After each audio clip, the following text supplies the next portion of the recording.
Hi there guys, I'm Nikhil from GreedyTech and these are the 20 best features of the OPPO F7 along with some important tips and tricks. Now the first best feature about this phone is definitely its display. This is the second Android phone to be launched in India with a display notch. This phone sports a 6.3-inch IPS display with Full HD Plus resolution in the new 19:9 aspect ratio. Because of the display notch, it is an 88% screen to body ratio. And yes, display does look awesome. Even while you are playing games or watching videos, entire display including the notch gets covered. It gives you a more immersive experience, at least on one end. Now the next best thing about this phone would be the cameras. Usually OPPO phones are known for their selfie cameras, but this time rear camera on this phone is also pretty good. Both front and rear cameras support auto HDR and the capturing speeds are very fast. These are some sample pictures. Images from rear camera look very vivid, especially the dynamic range is off the charts. On the whole, they might not look natural, but they look very pleasing. Now the next best feature would be the portrait mode for the front and rear cameras. Yes, this phone has only a single camera on the front and rear, but still uses software processing to offer portrait mode. These are the sample shots from the front and rear camera. Obviously edge detection isn't perfect, but unless you zoom in, images look pretty good. And unlike most phones, we can use auto HDR even while taking portrait shots, so the dynamic range is pretty good.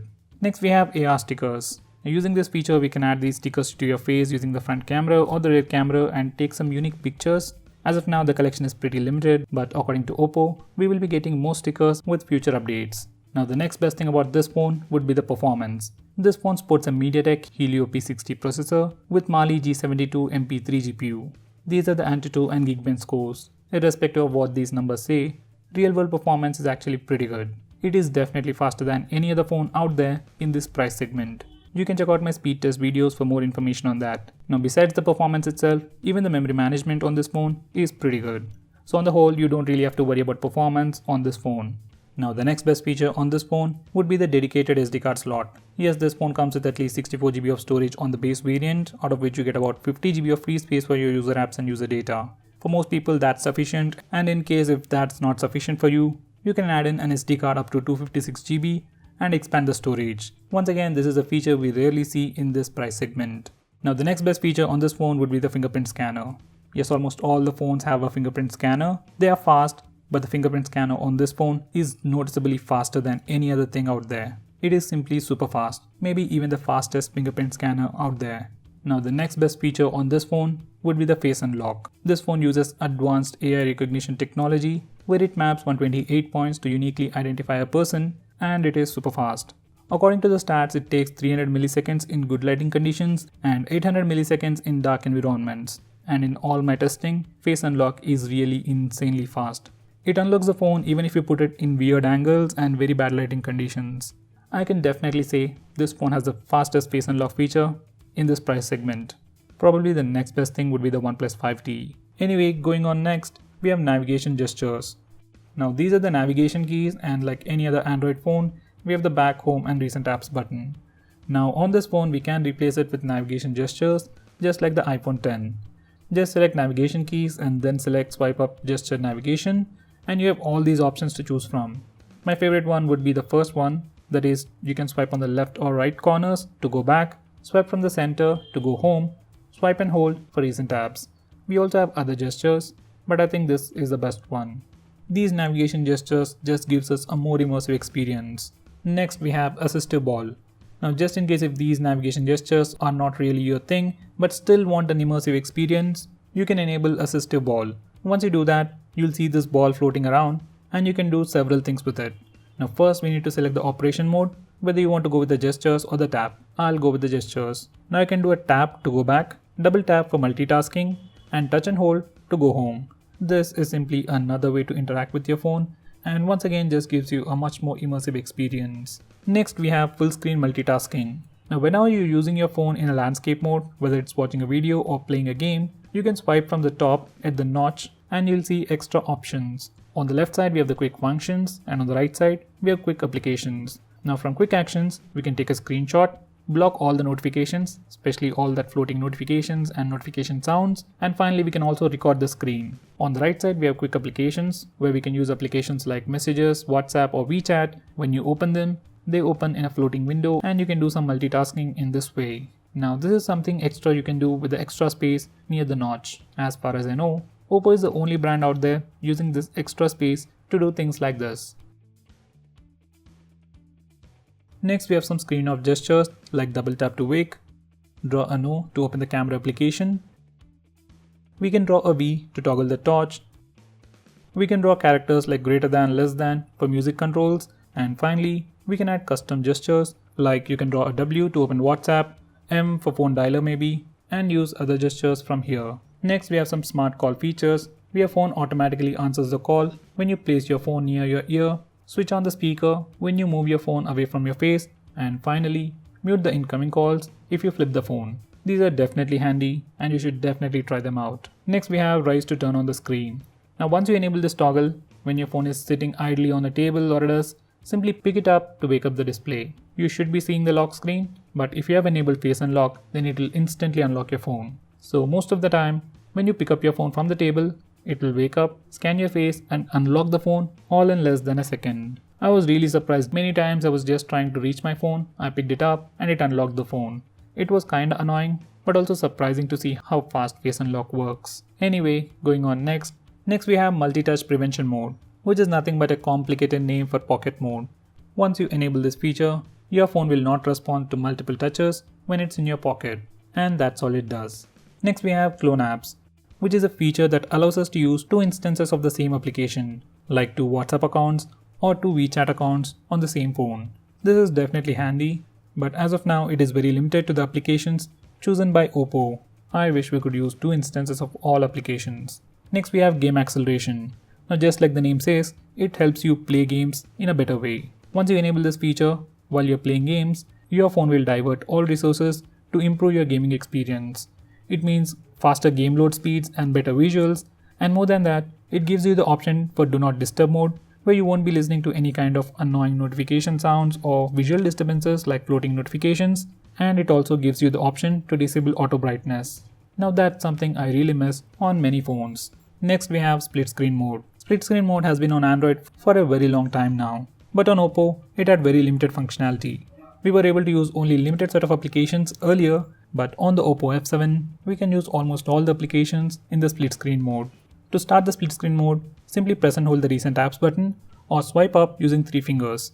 The current application will open in split screen mode and you can choose a second application from the list below. This is definitely not a big feature, but for OPPO, it's a pretty big feature. Next we have an app lock built into the system, and unlike most phones, we can unlock locked applications using the fingerprint scanner and even the face unlock feature. So if you use the face unlock feature, you won't even see the lock screen most of the time. As the app lock is built into the system, it is more secure than other third-party app locks. Next we have private safe. This is like a vault where we can hide all kinds of files. Just like the app lock, we can have a different set of password for the private safe and unlock it with the fingerprint scanner and face unlock, which is something we don't easily see on other phones. We have the 3-finger screenshot. Now to take a normal screenshot on this phone, simply press the volume down and power button both at the same time to take a screenshot. Now if you're lazy like me to press those 2 buttons or simply can't do it for some reason, you can simply swipe down on the screen using 3 fingers to take a screenshot, and it is as simple as that. Next we have long screenshot. Now to take a long screenshot, first take a normal screenshot. You can either use the hardware buttons or the 3-finger screenshot. I'm just going to use the gesture. Now once you take a picture, you will see a preview on the left corner of the screen. Click that and you will see the option to take a long screenshot. Just click that button and swipe up slowly to take a long screenshot. Once you are done, click the done button. So in this way we can take long screenshots. Next we have kid space. If your kid is troubling you about your phone, he wants to play games and maybe sometimes he accidentally buys stuff, kid space can be quite useful for you. Using this feature, the kid will be able to use only specific applications and will be able to use the phone only for a limited amount of time. So once again, this might be a very handy feature if you have kids, but if they know your password, it's completely useless. Next we have device on off preset. Now this is another weird name for scheduled power on and power off. Using these settings, we can automatically turn off and turn on your phone at a specific time. So guys, those were all the best features of the OPPO F7. Now let's look at some important tips and tricks. Now the first thing I'll show you is how to change the default applications. Now this is the default home screen, and if you want to ever change the default launcher, this is what you need to do. First go to settings and then select app management. Now select defaults Now select default app management. Now from here you can change the default launcher, default messaging app, default phone dialer, default browser, and so on. Next I'll show you how to open applications in the full screen mode. Now by default, whenever you open an application for the first time, you'll get a prompt asking you if you want to open that application in the full screen mode. So for example, if you go to YouTube, as you can see, this application has been opened in the full view mode. You can see the notch. Even when you're playing a video, you can do a pin gesture to go full screen. Now for some reason, if an application is not in the full screen mode, or if you want to disable full screen mode for an application, simply go to settings, or if you want to simply hide the notch, go to display settings and then select app display in full screen. Now full screen mode has been enabled for all these applications. Now let me just disable it for the sensors test, and if we open the sensors application, we can see a small notification at the bottom. It says tap to go full screen. Now when you click that, this application has gone full screen. It just feels more immersive and simply looks better. Now if we go back, now if you want to hide the notch, then select this option and then disable the toggle for which you want to hide the notch. I have already disabled it for Amazon, so let's see how the Amazon application looks. Now as you have seen, there are two black bars on either side of the notch, and now the notch is well hidden. At least it doesn't stick out on your face. Next I'll show you how to swap these navigation keys. For that, go to settings and then select smart and convenient. From here select navigation keys. Now over here we have two different orders, so you can go with this one or this one. Next I'll show you how to display the battery percentage and the network usage on the status bar. For that, go to settings and then select notification and status bar. So from here, if you want to display the battery percentage, enable this toggle, and if you want to show the network speed on the status bar, then enable this toggle. Now this is a very quick recap about the split screen mode. Now on OPPO we can use split screen mode for almost all the applications. Now to use split screen mode, simply press and hold the recent apps button, and this particular application or the current application will open up in the top window, and then we can select the secondary application from the rest of the applications. I'll go with YouTube. Now while we are in this mode, you get this button over here. You can click that and you get some additional options. You can click this button over here to change the secondary application. Next you can click this button and select this option to swap the first and second applications. Now to close any one of these applications, you can simply swipe up or down, or else you can click this button and then click this button over here. Now that's another simple way to do it. We also have a gesture to start split screen mode. For that, simply swipe up using 3 fingers like this, and the current application will be opened at the top, and we can select the secondary application from bottom. Now another small trick is to press the recent apps button twice to switch between the current application and previous application. So for a quick preview, at the top we have Google Chrome application. Now this is the secondary or the previous application, that's the YouTube. Now to quickly switch to Google Chrome, you can press the recent apps button twice. Once, twice. So it is as simple as that. Now this is the camera application, and you might have already known about the blur effect or the portrait mode. So to use the portrait mode for rear camera, you need to enable this toggle, and if you want to use portrait mode for the front facing camera, once again enable this toggle. So there you go. Next we have something called as vivid mode. Before I show you that, let me just take a picture. Now to enable vivid mode, we need to enable this toggle. Now let me take another picture. Now these are some sample shots. Now in this vivid mode, if the phone detects a person's face, except for the face, it applies vivid mode for everything else. So you get some pretty amazing shots. Next we have AR stickers. So for that, let me just show you the front facing camera and swipe left, and these are the stickers. So we have a lot of stickers you can choose from, and just give them a try. They're fun to play with and you might even like them. Next, if you go to settings once again, or simply swipe down from the notification bar, we have something called as the night mode. Now this is the toggle, and once you enable it, as you can see, the entire display has become warm. It just protects your eyes at night by filtering blue light. Now if we press and hold it, we get some additional options in display settings.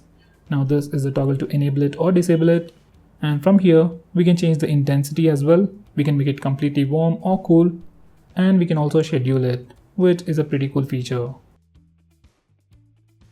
Next, this phone supports OTG pen drives, but that feature is disabled by default. So if you want to use OTG pen drive on this phone, go to settings, additional settings and enable this toggle. And once you do that, your OTG pen drive will get detected. Now I've already shown you how to do a screen recording using the quick actions while watching videos or while playing games. But if you want to simply do a screen recording, simply go to notification area, swipe down for more notification toggles, and over here we have the button for screen recording. Simply touch that and screen will start recording in 3 seconds.